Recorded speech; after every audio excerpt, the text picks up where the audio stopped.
What you need to know about coronavirus on Tuesday, May 5. A version of this story appeared in the May 5 edition of CNN's Coronavirus, Fact vs. Fiction newsletter. Sign up here to receive the need-to-know headlines every weekday. As President Donald Trump pushes for states to restart their economies, his administration is quietly predicting a continuous surge in cases, up to about 3,000 daily deaths in the U.S. by June 1, according to one model. Another influential coronavirus model often cited by the White House is now forecasting a death toll of 134,000, nearly double its previous estimate. The depressing new projections dashed optimism stirred by more than half the country taking various steps to return to normal life, Stephen Collinson writes. While stay-at-home orders slowed the virus and flattened the curve in hotspots like New York and California, they have so far failed to halt its broader advance, leaving the nation stuck at around 30,000 new cases a day for nearly a month. With no vaccine in sight, the steep price of reopening the country is now clear. Tens of thousands more lives will be lost. But as coronavirus costs mount, and the Treasury Department looks to borrow a whopping $3 trillion this quarter to cover the federal government's response, Trump appears ready to pay. And as world leaders came together for a virtual summit yesterday, pledging billions of dollars to develop and mass-produce vaccines, drugs and testing kits to fight the virus, one nation was conspicuously absent, the U.S. You asked. We answered Q, how can cities contain a second wave of the virus? A. When Hong Kong was hit by a second wave of the coronavirus in late February, the government took quick aggressive action, barring non-residents from entering the city, halting travelers from transiting through the airport, and implementing strict quarantine and testing measures on all arrivals, regardless of origin. Those under home quarantine were given electronic bracelets to track their location. Now that the worst seems to have passed, Hong Kong hasn't had a case of local transmission in more than 2 weeks. Here's a look at what the city did right. Send your questions here. Are you a healthcare worker fighting COVID-19?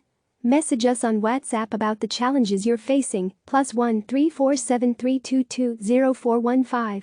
What's important today? Intel contradicts Chinese lab leak theory. Trump and Secretary of State Mike Pompeo's claims that the outbreak spread as a result of an accident in a laboratory in Wuhan, China, continue to be met with skepticism. Intelligence shared among Five Eyes nations, United States, United Kingdom, Canada, Australia and New Zealand, indicates that theory is highly unlikely and points instead to evidence that the virus originated in a market in the same region, according to 2 Western officials who cited an intelligence assessment. The World Health Organization has also dismissed the Trump administration's speculative assertion. And in an interview with National Geographic, Dr. Anthony Fauci, the nation's top infectious disease expert, said he doesn't believe the virus came from a lab. If you look at the evolution of the virus in bats and what's out there now, the scientific evidence is very strongly leaning toward this could not have been artificially or deliberately manipulated. COVID-19 may have been in France since December. Doctors at a Paris hospital say they found evidence that one patient admitted in December was infected with COVID-19. If verified, this finding would show that the virus was already circulating in Europe well before the first known cases were diagnosed in France or hotspot Italy. Russian doctors falling from hospital windows. 3 frontline healthcare workers have mysteriously fallen out of hospital windows in Russia over the past 2 weeks, putting a spotlight on working conditions for Russian medical professionals during the pandemic. Virus threatens world's ocean. Surgical masks, gloves, protective equipment, body bags. The COVID-19 crisis has spurred a rapid expansion in the manufacturing of desperately needed plastic products. Such production is necessary, but all that plastic ends up somewhere, and environmental campaigners fear it is just the tip of a looming iceberg that presents serious challenges to efforts to reduce plastic pollution. TikTok's popularity explodes. Alana Tsui hadn't really thought about joining TikTok before the pandemic. The artist and influencer already had a healthy following on Instagram. But when the outbreak in New York City forced Tsui to wait out the virus indoors, she found herself with a lot of spare time to try something new. Tsui is not alone. In the last few months, hundreds of millions of people around the world have downloaded the short-form video app, which has become a fun escape from all the grim news about the virus and its economic toll. On our radar, New Zealand's Jacinda Ardern made a rare appearance at a top Australian government meeting today, as both countries moved a step closer to establishing a potential coronavirus-free travel corridor. A Japanese firm is offering couples unused hotel rooms during the lockdown, either to reconnect or get a break from one another. Skin hunger and corona jerks, the Dutch have already invented 700 new words to describe the impact of the virus. A park ranger was telling a crowd to social distance. Mid-speech, someone pushed him into a lake. Oprah, Steven Spielberg, Jon Stewart and Malala have surprised 2020 grads who took the opportunity to ask them some big questions. A young British poet has racked up millions of views and messages from celebrities for a bedtime story about a polluted world transformed by the pandemic.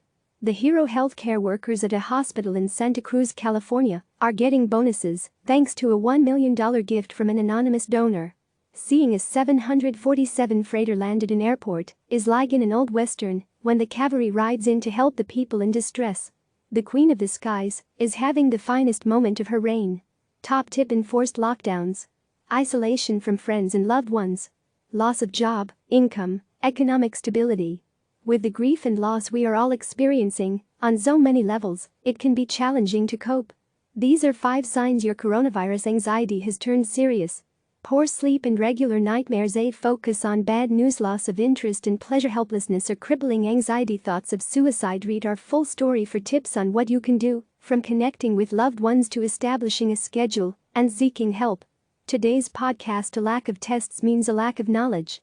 The availability of quicker, easier, and more accurate testing is crucial to get the country back on its feet. CNN's chief medical correspondent Drive. Sanjay Gupta. Nose swab? Finger prick? Different tests give us different insights into COVID-19. Dr. Gupta explains the latest on the different types of coronavirus tests and how well they work. Listen now. Click subscribe to receive the latest news.